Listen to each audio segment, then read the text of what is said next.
Hello friends, welcome to Prakar cuisine.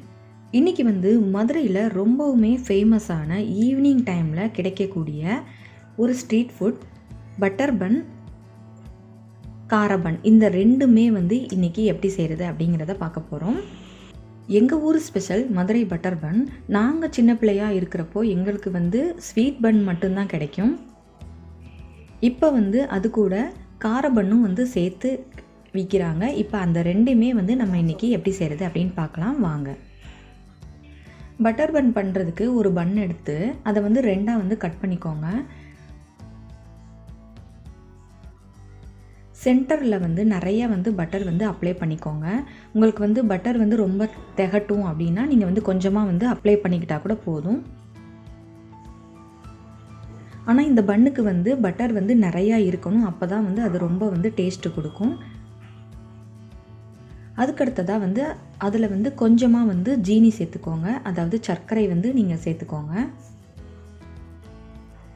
இதுவுமே உங்களோட இனிப்புக்கு ஏற்ற மாதிரி நீங்கள் சேர்த்துக்கோங்க. உங்களுக்கு சுகர் ஜாஸ்தியாக வேணும் அப்படின்னா நீங்கள் ஜாஸ்தியாக சேர்த்துக்கோங்க. இல்லை ஸ்வீட் கொஞ்சம் கம்மியாக வேணும் அப்படின்னா நீங்கள் சுகர் கொஞ்சம் கம்மியாக சேர்த்துக்கோங்க. இப்போ தோசைக்கல்ல கொஞ்சம் பட்டர் போட்டுட்டு ரோஸ்ட் பண்ணி விடுங்க.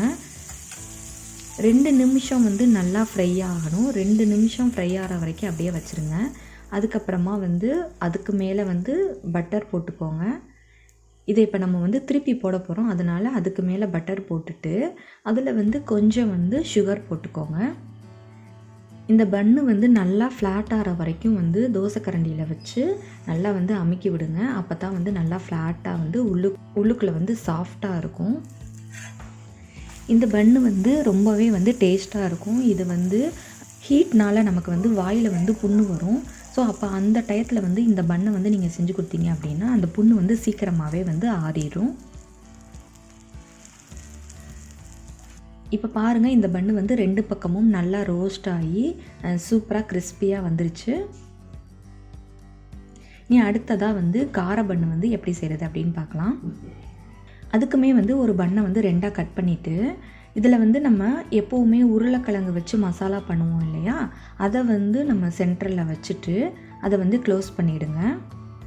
இதையும் தோசைக்கல்லில் கொஞ்சம் பட்டர் அப்ளை பண்ணிவிட்டு நல்லா ஃப்ரை பண்ண வச்சுருங்க. அதுக்கு மேலே கொஞ்சம் நல்லா பட்டர் போட்டுட்டு பன்னை சுற்றியுமே நிறையா பட்டர் போட்டுக்கோங்க.